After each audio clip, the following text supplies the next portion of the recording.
Hey, what's up guys? Sir Emanon here, and we are back with the top 16 feature match of the second Reddit Championship Series. This is the conclusion of Swiss, and we have dwindled down the pool from what was once diverse to, well, rather expected at this point.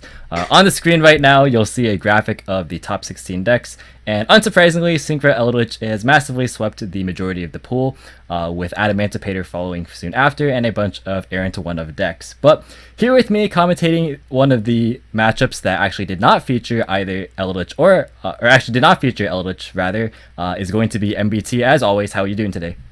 I'm doing well. Any day that I get to avoid casting Eldritch is another win in my book, although it is going to be very hard to do so in upcoming matches. As you can see, over half the top 16 is Synchro Eldritch. There's another Invoked Eldritch floating around and a couple of Adamancipators. Thankfully, today we are looking at a deck that does not fall into these extremely linear categories. Yep, we got Giant Skyhawk, who is very, very well known for his very innovative Dinosaur lists, and he is on that today. 50 cards in the main deck, including techs such as main deck Call by the Grave, main deck Dark Ruler No More, bunch of hand traps, and we see some interesting cards as well. Direct Titano making a reappearance for a double evolution target to go into True King of All Calamities. We see things like Dino Wrestler, Cola Silat, I'm gonna call it that. I have no idea if that's correct, but it's a level 2 tuner that you can freely special. And also interestingly, which has been surprisingly rather unconventional, we see Token Collector in the main deck, which serves as not only a hand trap but also a combo piece. Yeah, this is pretty much as cookie cutter as a Skyhawk list can get. It is full to the brim with one-ofs. I think you could draw 12 different hands in this deck and get 12 radically different combo lines. Dubs on Archosaur, Token Collector, 3 targets for set rotation. I mean, it is a really just packed to the gills list with interesting tech, and I hope we get to see the extent of what it's capable of. Yeah, certainly there are a lot of different things that the deck is capable of accomplishing based on the matchups and also based on if the deck goes first or second, which the deck seems pretty tailored to be relatively flexible. Meanwhile, on the other hand, we have Jaxel MS on Adamancipator, and this is a relatively standard Adamancipator list, except we do see some notable things. We see 2 targets for Unexpected Die, including Angel Trumpeter for the tuner, as well as Beta the Magnet Warrior, which is, the, I guess, substitute for other things like the Statue of Easter Island. That I was going to say, really rookie mistake to not be playing the Maui Interceptor cannons in that slot. Yeah, like truly the most important choice. Absolutely. That said, Jaxel is an extremely capable duelist, routinely does well in Play Games events, LCS events, and my own Quarantine series occasionally, and their list is pretty much card for card what you would expect an Adamancipator list that is playing 3 Unexpected Die to look like. Yep. So without further ado, let's just go ahead and hop into the gameplay. All right, so I'll do my best not to play favorites here, but I definitely would like to see Skyhawk walk with us. Yeah, for the sake of diversity, we can certainly appreciate having as few Adamancipator or Synchro Eldritch decks progress as further into the tournament as possible. But unfortunately, unfortunately for Skyhawk's sake, that is, we do see Jaxel winning the die roll. But this is very good for Adamancipator, of course, being able to set up, just ideally unimpeded. However, we see Token Collector in the opener here. Yeah, I mean, Token Collector is in this deck for a reason.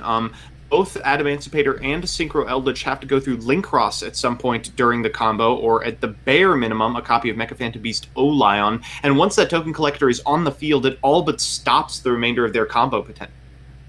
Yeah, and one of the best things about Token Collector as well is that it can be used from field or the graveyard, so it's pretty recurable in the case of especially Synchro Eldritch, where they tend to go for multiple copies of the Auroradon combo later on, like if they want to grind harder. So it's very, very nice to be able to just have that as a repeatable use, not to mention its interactions with Lost World are very, very, very relevant for this deck.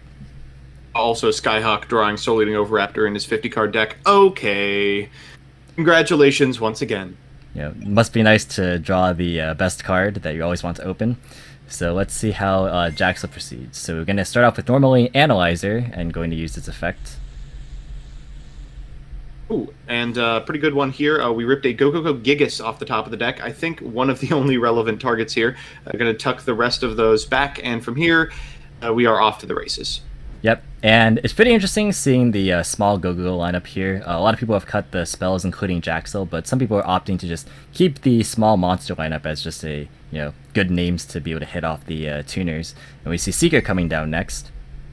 Yeah, the Go Dwarf Dododo Glove and the Gigas are just absolutely insane monsters in terms of recursion, and hitting this copy of Okai Myru Guardian before things like Token Collector and Nibiru have a chance to come down must be nice. Yeah, this is pretty scary, especially considering the fact that we already have Block Dragon in the opener, so we don't even have to go for the Gallant Granite line if we don't want to. We can just go straight into Hulk and don't really have to fear much, but we can perhaps try and bait some hand traps with this anyway.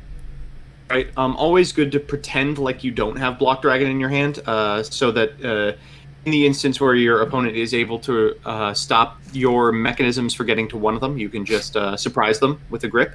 We're going to actually add a second Block Dragon here over something like a Seeker. That's hilarious. Might as well have more of the most broken card in the entire deck. Gonna go into Hulk now.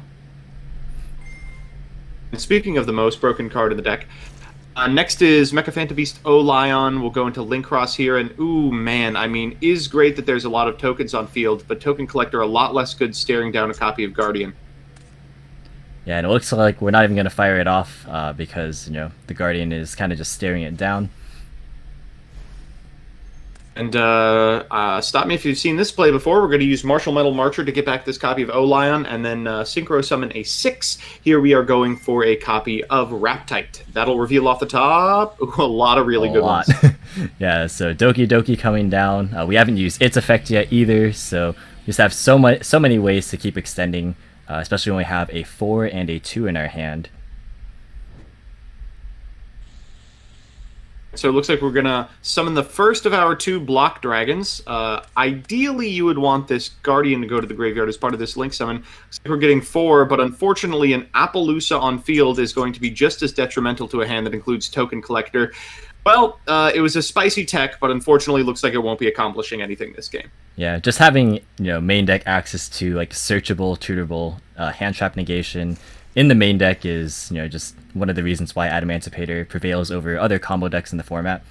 We see Researcher coming down after being added, of course, off the Block Dragon, and then going to reveal more cards. We have another Guardian if we want to, or we could simply go for. They are going for Dodo Dwarf, and they have a Gigas in graveyard, so this potentially represents 2 pieces of material. I mean, this has got to feel like lights out if you're Skyhawk. Yeah, it doesn't really get that much better than this. You have access to more than your entire play for sure. Going into a Savage Dragon next. Going to be equipping a copy of Needle Fiber.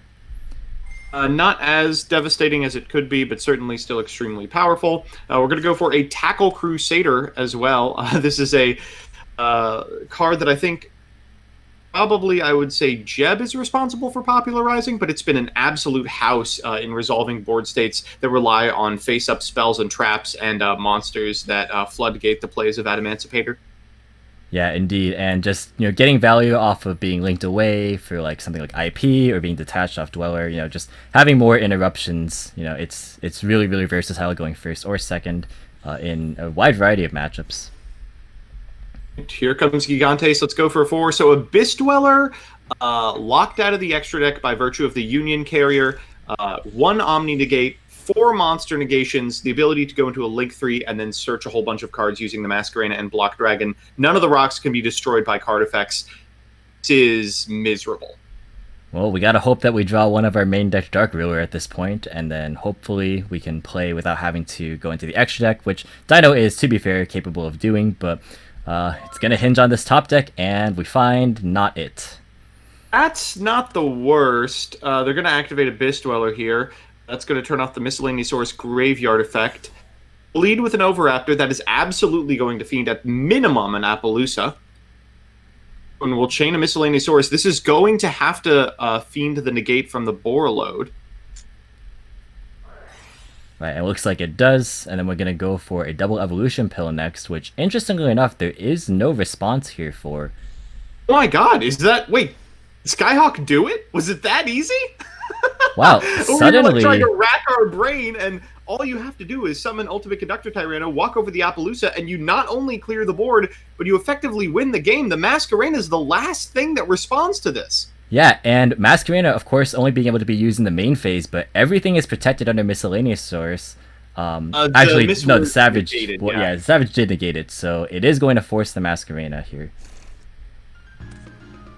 Oh, and unfortunately, after the declaration of IP, that is going to spell the end of the game. It was a valiant attempt. Perhaps one more extender could have gotten the job done, but not this time. Yeah, that was like a best case scenario for Adamancipator, and Skyhawk still came within one piece of interaction of outing the entire board. Something like a Lightning Storm or a well-timed Nibiru or Token Collector could have easily swung the game in his favor, which is obviously something to keep in mind for a potential Game 3. Yeah, it was so close, yet so far. And we see a pretty playable hand for Dinosaur here going first. Obviously, Miscellaneous plus Baby is a full combo, but there is an Artifact Lancia in Jaxel's hand, so we're going to have to see how we contend with that. So Skyhawk has kind of engineered the ability for Dinosaur to go first. Obviously, it really shines when you're able to flex cards like Ultimate Conductor Tyranno, but Skyhawk is one of the very few players who has figured out setups that look devastating on the play for this deck and don't involve long, convoluted Nibiru weak combos. This hand does not play through Lancia, and as a result, we won't get to see very many of them, but thankfully, he's able to devote so little main deck space to those going first combos that he could keep cards like Nibiru and Pankratops in the main with no real fear that his opponent is going to lock him out of it. Yeah, and looking at Adamancipator's hand here, even though Dino's going to pass, really there's not a whole lot going on here. So they desperately need an Adamancipator. Yeah, top deck's going to be pretty important. And we do pick up Unexpected Die, which at the very least could possibly fetch a play for Granite or for Fiber. But there is, of course, Ash and Nibiru to contend against. Yeah, a pretty reasonable hand that unfortunately for Jaxel just doesn't play through double hand trap. We're going for the Trumpeter here. Looks like Skyhawk is not firing off the Ash. That's a tuner, so if they normal summon a copy of Guardian, which I expect they will do, they'll be able to go into Fiber. Alright, looks like we're going to normal Guardian and then try and go for Fiber. Okay. I would consider ashing here, but I don't think you're in any real danger of your opponent setting up a negate before you're able to Nigiru. Yeah, it looks like it's possible that you just want to hold the Ash for later turns if you're going to Nibiru anyways, especially given the fact that we didn't really see an opening with tuners on the side of Adamancipator, so there's a case to possibly Ash, or there's a case to hold it, but it looks like Ash is going to be the play. Getting in for that hot 1500 damage, and pass back. Looks like Nibiru actually isn't that playable after all. Now Dino Wrestler Pankratops is on, Miscellaneous Source is on, things are looking very good. Yeah, and there's no real interaction for Adamancipator at this point, so everything's gonna pretty much go unhindered. Alright, the boy has made it onto the board. We're firing off the Miscellaneous Source and then activating its effect in the graveyard to summon a copy of Animadorned Archosaur. We can destroy the Petit Pteranodon in hand in order to get a copy of Pill to our grip, and then trigger the effect of Petit Pteranodon to get an Overraptor from deck. Yep, and from here, this is essentially the full combo. We haven't normal summoned yet, so we can search a baby, and then we can go ahead and normal it if we want to. We can also go for the tuner, which is... Oh, Colasat! Yeah, this opens up a lot of different plays. Well, that play is probably going to involve the same group of Synchro-related doofuses that you see in Synchro Eldritch. We'll use Martial Metal Marcher to bring back the 2, and then we can go into a 6 into Halka-Fibrax. We'll trigger the effect of Halka-Fibrax in order to get from deck a copy of Jet Synchron. Giant Skyhawk is on exactly one of them. It's going to enable a summon of, oh my god, this is an unbelievable inclusion in the Dinosaur deck. Mecha Phantom Beast Auroradon, which of course will enable a Ravenous Archosaur for 2, followed by a pitch for a Jet Synchron in Graveyard to get something like a Herald. Yeah, and we also still have access to the Auroradon to be able to grab a O-Lion from deck if we want to, so a lot of different things. We could also just use its first effect to pop cards if we want to, but Herald looks like it's going to be the play. Double Evo, that's going to be lethal, right? If not, can you play through a VFD on the next turn? Yeah, this is certainly a lot of damage. This Crocosaur is on, I believe, 2500. So we're going to take 600, 600, 25, 3000, and I think that's just going to be game. Yeah, even if it isn't, you can't contend with the True King of all Calamities that's coming down next, and Skyhawk taking an extremely decisive game too. But let's be realistic: the Adamancipator player did brick. Yep, and we got to see what's going to happen in game 3. How many hand traps have we opened? The answer is 3 hand traps. Pretty much the best ones as well. Infinite Impermanence nicely plays around cards like Koakai Myru Guardian. Token Collector effectively ends the turn of the Adamancipator player. I would feel real good about this if I was Skyhawk. Alright, so we're going to normal summon Dodo Dwarf Go Go Go Glove, and that's going to pave the way for Researcher to hit the board. And then we're going to fire off this Researcher, grabbing a Guardian or a Doki Doki. Looks like Okay, Guardian. so Pointer is in here. Guardian's going to complicate things. It's going to mean the Infip has to come down before anything else, but is probably fine. Alright, so looks like Hulk is going to be the play. And he's letting this resolve. This is cute. By letting your opponent go into O-line, you can make an extremely devastating Token Collector play. Likely he's going to negate the Infinite Impermanence, or use Infinite Impermanence here on the Guardian, then fire off the Token Collector. Oh, interesting. So the Token Collector is just going to be activated without the Imperm being used first, and the Guardian is elected to not be used here. Oh, am I missing something? Is there a reason why Guardian can't be used? I do believe he could have used it, he just chose not to. Unless if we're still waiting on a response here. Looks like not, so looks like we're going to try and just play straight through it. Ow. I don't know about that. We're going to Cerberus here. That at least paves the way for the Token Collector to be off the field. Unfortunately, can't respond to it very effectively because you need an empty board for the Infinite Impermanence. Yeah, and O-Line can't be activated while Token Collector is still in the field, even though at resolution the Token Collector would go to the grave off the Cerberus. Silly! So, looks like the only real extender here is Block Dragon. That said, we can get the Block Dragon, and from here can go into an Appaloosa, though it's a mighty weak Appaloosa in the face of an Infip. Yep, we're gonna Ash the Block Dragon. Appaloosa's gonna be chained probably. And oh, looks like not. It's just gonna pass on the Appaloosa instead. I must be missing something. Where is this fear coming from Jaxel? Yeah, probably just trying to play around like too many different hand traps. He might be fearing something like Nibiru and just wants to keep Appaloosa on the board. It did feel like he was like, oh, well, I can't waste my Appaloosa negate on this because Nibiru will be chained, but yeah, really is blowing up in his face. Now Giant Skyhawk gets to keep the Infinite Impermanence on his own turn, can fire it off before doing anything, and the onus is on him to lose this game. Yeah, and even without the Imperm, Pankratops can simply beat over the Appaloosa, so suddenly you're looking at a pretty strong position. We could even go for an Archosaur play in main phase 2 and go for like a Conductor just to seal the game. Right, so the Lancia coming down here, that's going to turn off most plays for the turn, but won't prevent Skyhawk from cleaning up.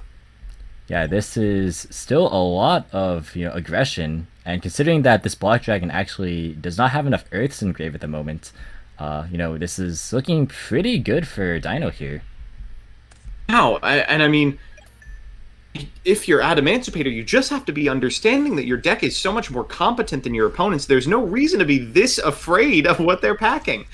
Into a copy of Jet Synchron here, they're then going to go into an Auroradon, and this card is just displaying how little you have to invest in order to get a reasonable boss monster. From here, you can use Dawn's Effect to get an O-line from deck and end on, Overload Savage Dragon and using the effect of Jet Synchron, a Herald of the Arclight. Yep, looks like this is just going to be the standard play. Looks like even foregoing the Jet Synchron for now. Yes, I get it. Mist is so strong. Yeah, Miscellaneous is so strong, and like honestly, with Imperm and Borreload Savage against a top deck with the currently not live Block Dragon, you don't really have to fear too much. Dodo Dwarf Go Glove is a fine card. It's an Earth, so you can get back Block Dragon. And Skyhawk really showing why he's in Top Cut and we aren't. That Block Dragon could have easily walked over something like a Herald of the Arclight. Indeed, and we can now see that the Savage being on the board still is just going to negate the Block Dragon, and we have access to a very, very favorable simplified game state. Yeah. So we can still walk over the Block Dragon, of course. We can negate the activation of its effect because Warlord Savage is an incredibly fair card. From here, we can go into Herald if we so desire. We can activate Miscellaneous Source's Graveyard effect after, but it looks like we are just going to combat for now. Right, it looks like Herald is going to negate the Block Dragon, so we're still going to keep our 3 counters on Savage.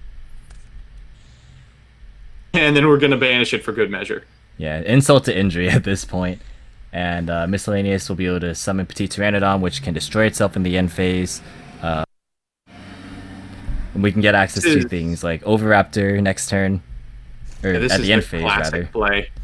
When you're missing the necessary material to pop your babies, you can just go for Petite Pteranodon off a Miscellaneous Source effect and end on something like a Pancratops or an Oviraptor, depending on what you lack. An Analyzer is good, but it's so late. Yeah, not against Impermanence and Boreal Savage at this point.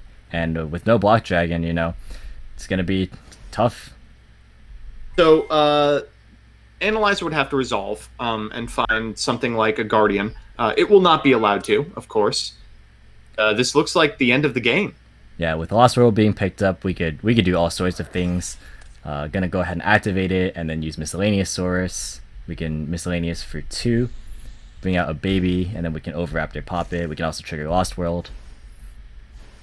Yeah, this is so strong. Thinking about Collector, it looks like he is going for it. So Collector can be summoned from the graveyard as well if the token is summoned. This will pop the token, which Skyhawk can then use the replacement effect of Lost World to save, sending a copy of Giant Rex to the graveyard. They'll swap out that Giant Rex for the baby using Oviraptor's effect, then trigger the effect of the baby in the graveyard for another copy of Oviraptor, which has not triggered this turn yet. So we get the Ultimate Conductor Tyrannid to hand. We have the material in the graveyard. We can go into fabulous Link 4 prizes. I mean, this is just it. Yeah, this is way more than enough damage for the end of the game here. We can have Conductor just pierce over, a 0 defense and a 200 defense monster, and that is just going to be certainly lethal. It gets worse. We're just going to do Garas just for memes. Why not? And get in for... That's 7K right here, right? Yeah, a big chonker for a game. So that is going to be it. You gotta think that if you're playing Adamancipator in Game 3, you kind of just have to go for it. Obviously, people are going to be boarding in hand traps, but at some point, you just gotta realize that the deck's resiliency can sometimes just get you there if you are willing to commit to those plays. It's a very frustrating position to be in as like a top 2 deck because you know that you have a huge target on your head. You know your opponents are packing hate, but you really do kind of have to put your faith in the cards and be like, well, my deck is more capable than my opponents. So if we get to parity, I'm favored. You really just let Skyhawk get away with too much. And in a deck that's trying to go over the top of the top 2 decks, Synchro, Eldritch, and Adamancipator specifically, letting decks get away with anything leads to these insane high roll plays included to outman these much more competent, capable, consistent decks. Skyhawk showing that his deck, if allowed to pop off, can do absolute wonders. Yeah, and it's really, really impressive to see how, this deck can have such a compact engine, but still have enough space for, main deck Dark Rulers, hand traps, all these different non-engine cards that can be used to combat the metagame. Really, really solid deck building and very, very strong technical play on his part. Absolutely. All right, so that's going to do it for us here. Be sure to check out MBT Yu-Gi-Oh's channel if you want to see the remainder of some of the top cut matches. We have, of course, been alternating back and forth. So top 8 will be on his channel in the not too distant future. So be sure to stick around for that and watch some Synchro Eldritch mirrors in in the future here. Just a fantastic advertisement. Folks, get ready. Yep. So that's going to do it for us here. See you guys next time.